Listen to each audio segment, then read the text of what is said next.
Kan tidak perlu terlalu berlebihan sampai jongkok dan lainnya. Berlebihan itu kan sudut pandang boy sebenarnya. Nah, makanya ini kan Berlebihan tidak itu perlu kan. Artinya, kenapa hal ini kemudian terjadi di pondok pesantren?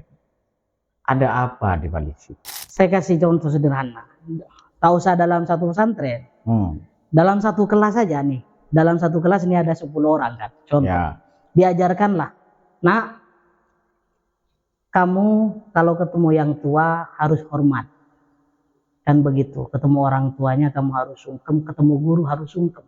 Dari 10 orang ini boy, dengan ajaran yang sederhana ini, implementasinya tidak bakal sama. Benar enggak? Tidak bakal sama. Ada yang nyungkemnya 2 kali, contoh. Ada yang nyungkemnya 1 kali, ada yang nyium tangannya dibolak-balik. Tradisi pondok pesantren begini begitu. Bagi mereka yang di non pesantren wajar melakukan atau wajar terkejut adanya hal seperti itu. Bahwa ia persoalan sudut pandang dari teman-teman yang kehidupannya sementara ini menurut sampean tadi yang disampaikan tidak begitu dekat dengan kehidupan lingkungan pesantren. Umpamanya dia ketemu hal-hal yang seperti agak terkejut seperti itu. Setiap ruang dan tempat itu punya kultur, punya tradisi dan punya kebudayaan tersendiri. Begitu juga di pesantren. Pesantren itu punya kultur, punya tradisi dan punya kebudayaan tersendiri.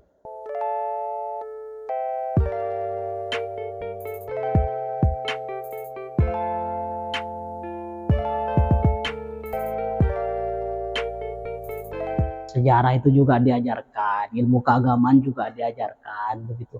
Oleh fikih itu juga diajarkan. Pas iya tata krama juga diajarkan. Itulah yang maksud saya. Jadi maksud saya kira kalau di dunia pesantren nih, kejadian-kejadian yang sempat viral ini, itulah hal-hal yang lumrah saja. Malah saya kira karena lahir dari sebuah santri kepada gurunya, itu adalah hal yang patut dicontoh. Karena itu bagian dari takdiman seorang santri pada gurunya. Iya persoalan kerja termasuk yang Al-Hozimi yang ngebangun pondoknya kan santri. Maksudnya bukan yang ngebangun sih, apa namanya? Mun Candeng Dina itu perewang. Bukan tokang tuh boy. Kalau tokang pasti ada tokangnya kan.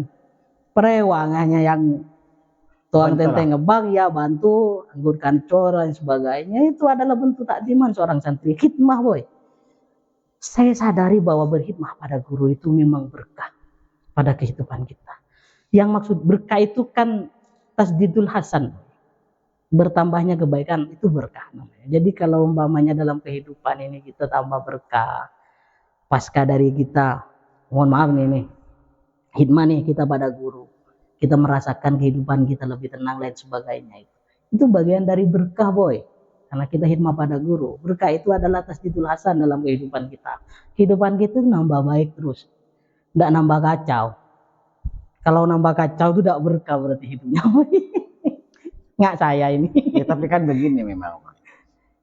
Jadi dari awal saya sampaikan itu. Klasifikasi kelas sosial itu juga perlu dipikirkan juga. Artinya mereka-mereka yang mencoba mengkritik kultur, tradisi, dan kebudayaan pesantren itu jangan-jangan mereka memang tidak paham apa itu hikmah. Jangan-jangan mereka memang tidak paham apa itu sopan santun. Sehingga karena ketidakpahaman mereka terkait dengan konsepsi-konsepsi yang ada dalam doktrin agama Islam kita, terutama di pesantren, sehingga mereka dengan spontanitas melakukan kritik terhadap tradisi dan budaya yang ada di pondok pesantren.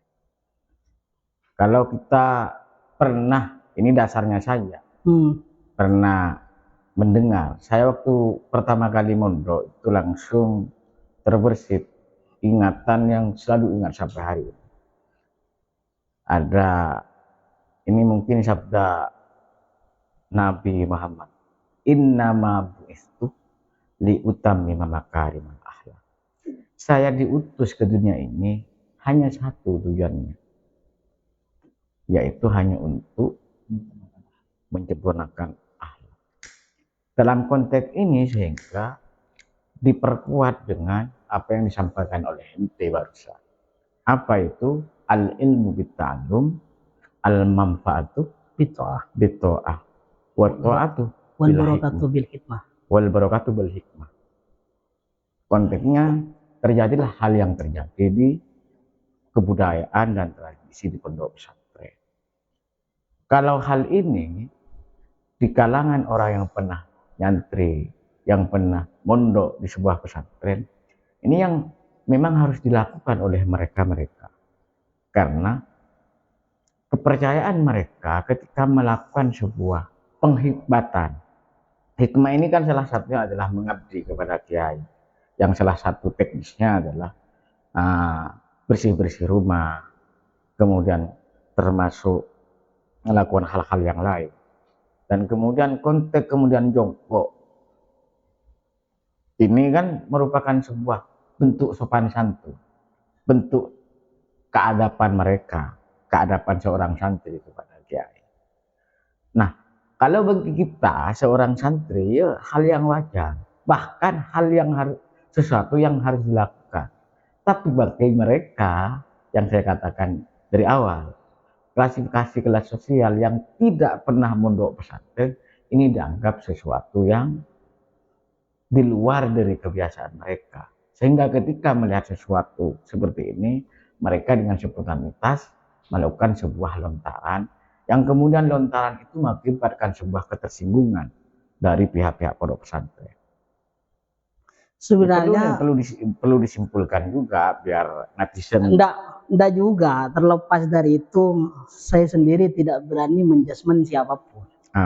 Tidak berani menjudgment siapapun terlepas dia kehidupannya di lingkungan pesantren ataupun tidak. Toh saya kira di luar pesantren pun untuk menghargai sesama, apalagi sampai pada gurunya. Di kelas mahasiswa pun itu juga diajarkan menghargai guru itu. Menghargai guru dan menghormati guru itu juga diajarkan di kelas mahasiswa saja. Wong kita kan juga sama mantan-mantan mahasiswa. Maksudnya begitu. Saya terlepas dari itu tidak menjudgment siapapun. Saya kira hanya kadang cara pandang orang itu tidak sama. Dan saya kira begini, boy. Apa namanya? Nggak penanaman ideologi kan. Agama itu kan memang penanaman rasa percaya kan. Memang agama itu. Agama ini Islam. Penanaman rasa percaya. Lah, setelah umpamanya penanaman ideologi itu masuk pada kita yang mengenyam pendidikan, ya, persoalan al-ilmu bitta'allum wal manfaatu bitta'ah barusan, wal barakatuh bil hikmah itu masuk pada relung kita, boy. Kita menyadari persoalan itu begitu loh. Jadi ingat yang kali sampean baru sampaikan bahwa ingat nyuci itu apa itu masuk nyuci atau ngepel di rumahnya kiai itu masuk bagian dari poin Hikmah. Apa namanya? Iya, poin hikmah tidak juga. Bu, itu bukan masuk pada poin hikmah itu tidak berpoin gitu loh. Hikmah itu apapun itu. Kalau kita bahwa sadari, wah ini adalah bentuk hikmah. Kita yang menyadari bahwa, boy, kita nih yang harus berbakti pada guru gitu loh maksudnya. Terlepas bentuknya seperti apa. Kalau nyuci itu hikmah tidak juga, tidak sebegitu juga. Tergantung bagaimana kita tanggapinya gitu loh maksudnya. Oh saya nih santri, cong, anu yo minta tolong, anu atraki, waman contoh, atau nanti minta tolong ke rumah nanti dibersihin ya. Lah disitulah terbesit di kita karena kita selaku santri beliau bahwa iya saya ingin berhikmah, berbakti pada guru. Di situ baru masuk bahwa poin itu hikmah, begitu maksudnya boy. Jadi hikmah itu kalau ditanya poinnya tidak ada poinnya. Hikmah itu adalah bentuk kesadaran kita. Tapi begini boy, maksud saya itu dari kelas sosial yang kemudian tidak pernah mondok pesantren, yang kemudian dalam proses selanjutnya anggaplah di alumni sekolahan umum katakanlah seperti itu. Ketika dia kuliah, dalam proses dia pembelajarannya juga di sekolahan, itu bentuk penghormatan, bentuk keadaban itu sesuatu yang dianggap bagi mereka tidak terlalu berlebihan begitu, sampai jongkok dan lain. Di perkuliahan juga termasuk hal seperti itu bagi mereka yang tidak pernah mengenyam dunia pondok pesantren, kan tidak perlu terlalu berlebihan sampai jongkok dan lainnya. Berlebihan itu kan sudut pandang boy sebenarnya. Nah, makanya ini kan Berlebihan tidak perlu itu kan. Artinya, kenapa hal ini kemudian terjadi di pondok pesantren? Ada apa di balik situ? Jangan-jangan ini adalah sebuah implementasi dari sebuah pembelajaran di pondok pesantren yang kemudian di pondok pesantren kan diajarkan tasawuf. Tasawuf itu apa? Tasawuf itu kan dia membersihkan hati, yang salah satunya kemudian dari segala doktrin-doktrin yang dia terima, yang santri terima, bahwa di pesantren itu ada barokah, bahwa di pesantren itu ada ilmu yang bermanfaat, bahwa di pesantren itu ada hikmah, sehingga hal-hal teknis yang dilakukan dalam tradisi pondok pesantren itu merupakan sebuah ilmu, merupakan sebuah implementasi dari apa yang diajarkan di pondok pesantren. iya, maksudnya begini boy, kalau implementasi dari ilmu yang iya, jadi begini, saya kasih contoh sederhana.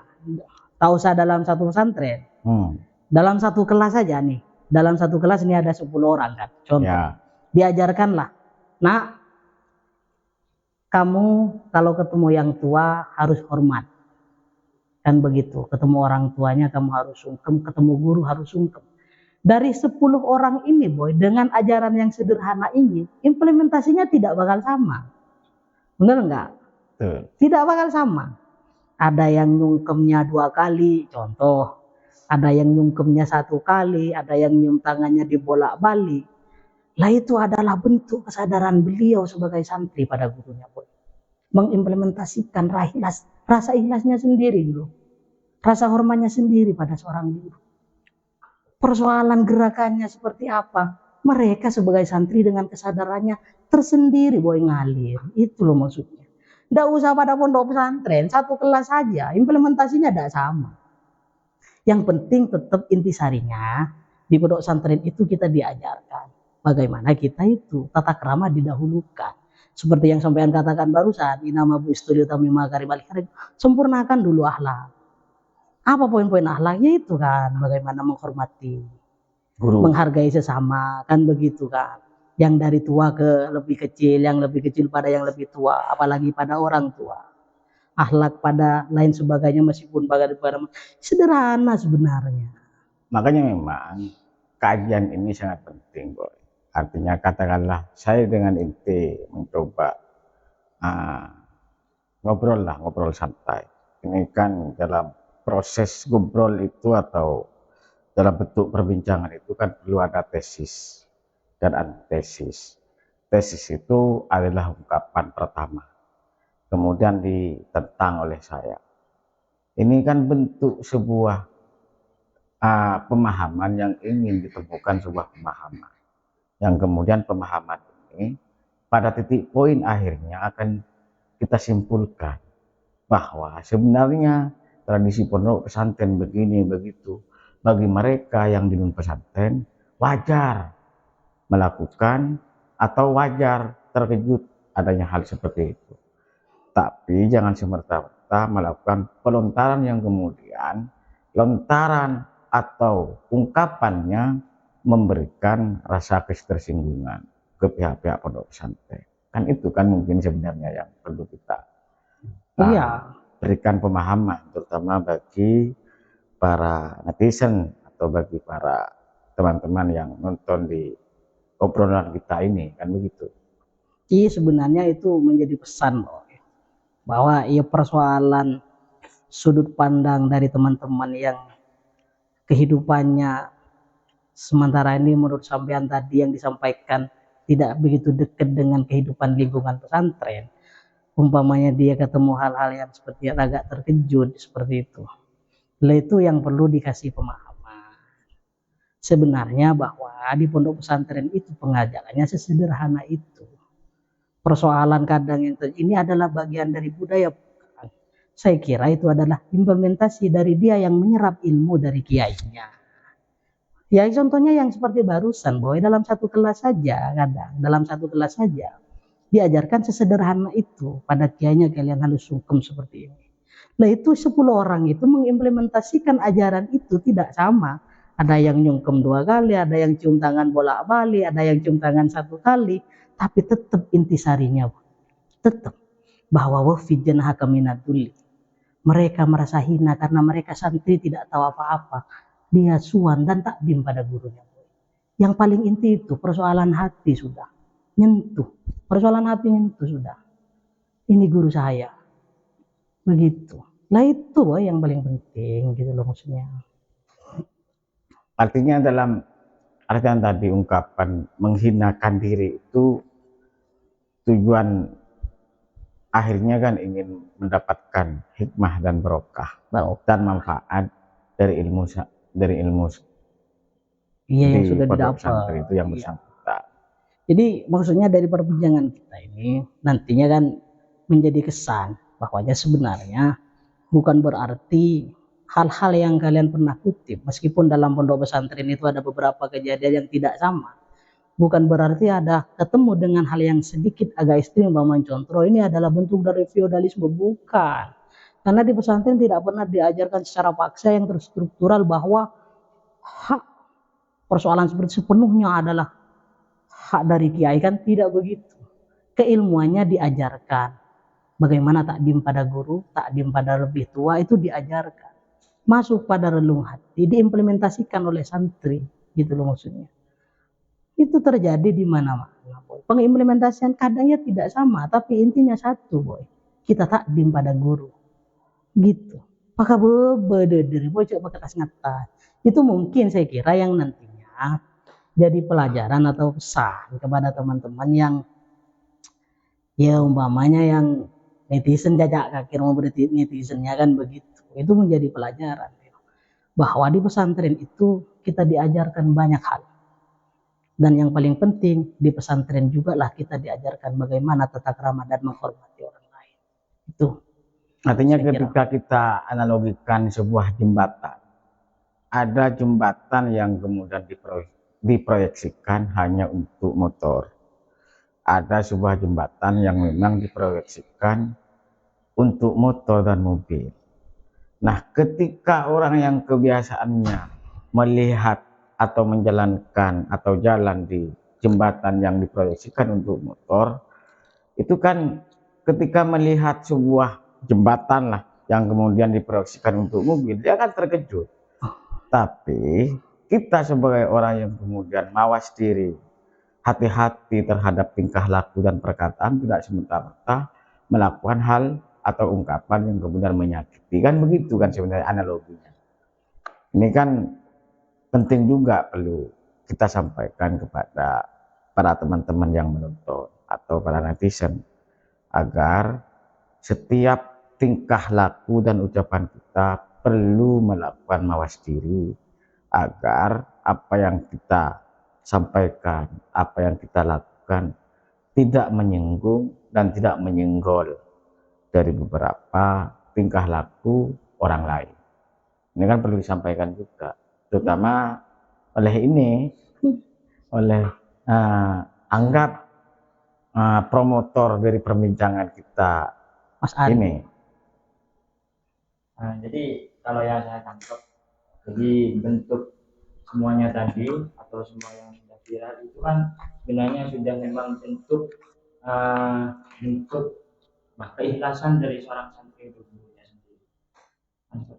Tapi juga ada hal yang mungkin perlu kita bahas, karena masih ada hal yang mungkin di luar sana masih banyak yang tidak ingat.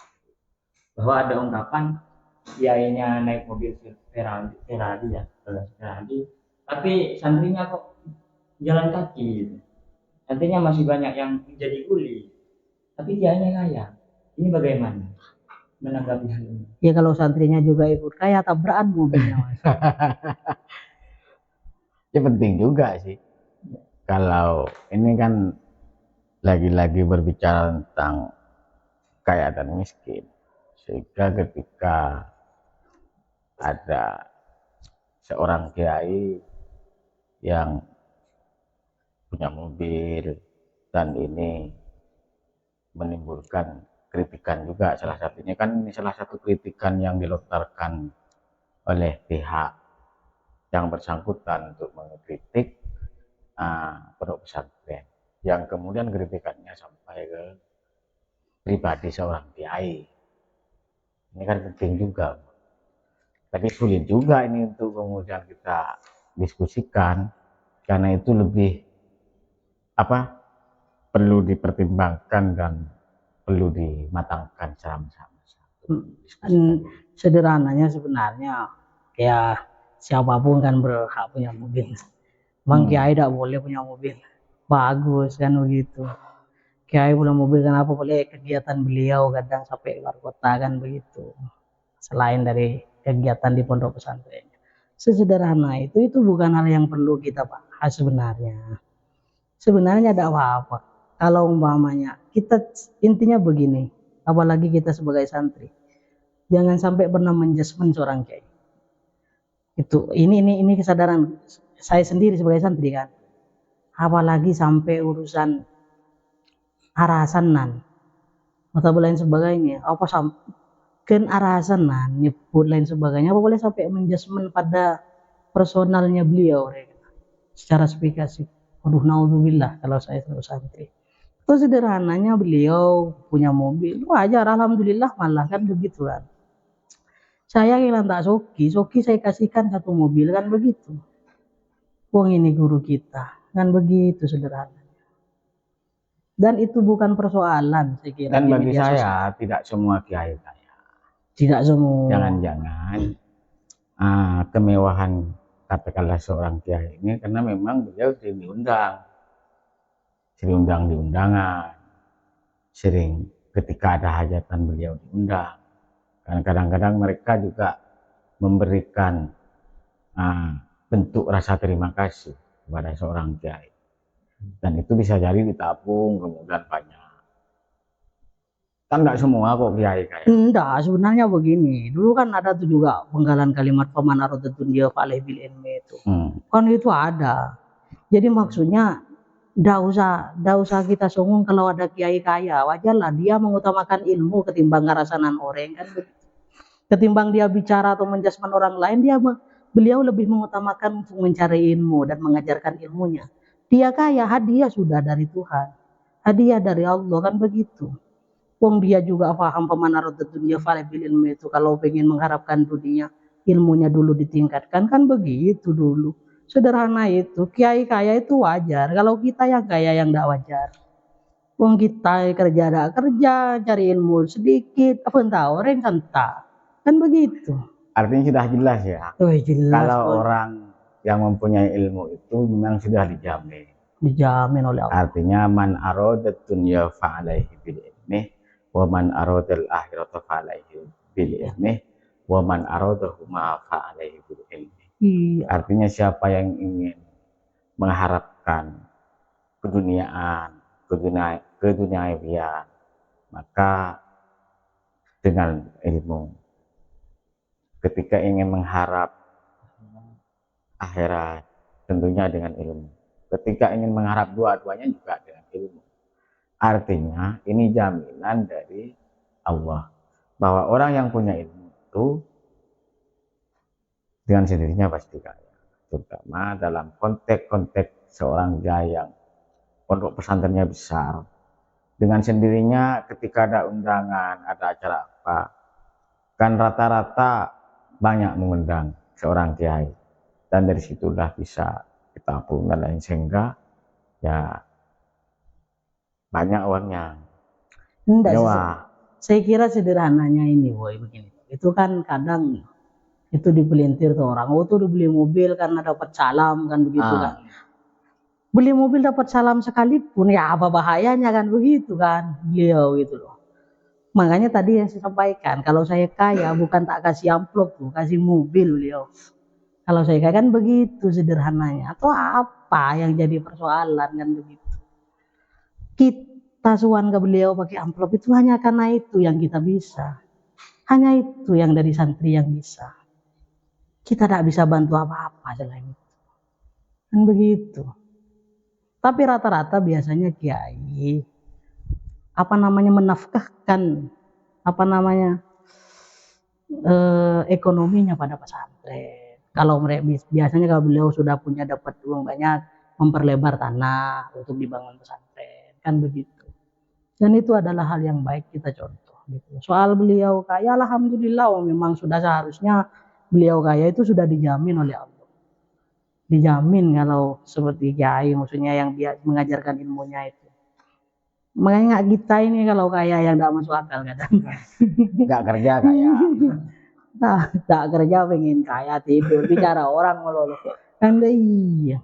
Itu saya kira itu maksudnya dari perbincangan kita hari ini. Jadi saya kira ini jadi pelajaran bagi siapa yang mendengarkan kan begitu kan, bahwa di pondok pesantren itu diajarkan berbagai macam keilmuan mulai dari ilmu agama sampai tata krama.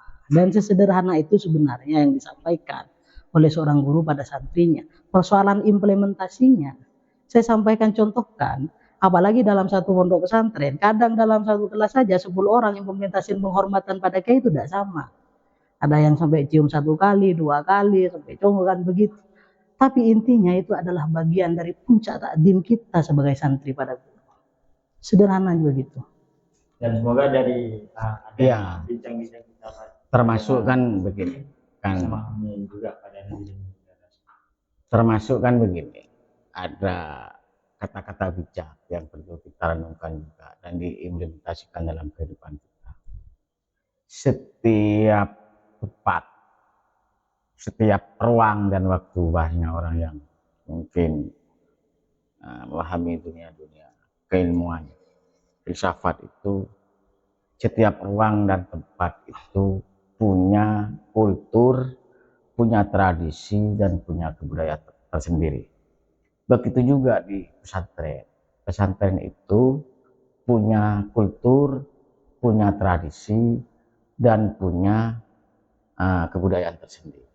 Dan kebudayaan yang di pesantren itu mengkonsumsi atau mengadopsi dari doktrin-doktrin agama Islam yang rata-rata di dalamnya mengajarkan salah satunya tentang penghikmatan kepada guru, mengharap berkah dan mengharap hal lain. Dan kalau ini kemudian dilihat oleh orang yang tidak pernah mengenyam dunia pesantren, dia pastinya akan terkejut dan heran. Dan mungkin perbincangan kita pada kali ini bisa memberikan pemahaman pada netizen yang mungkin belum merasakan pendidikan di pondok pesantren tersebut. Jadi silahkan simak video ini, semoga bisa bermanfaat kepada semua. Amin. Amin. Assalamualaikum warahmatullahi wabarakatuh.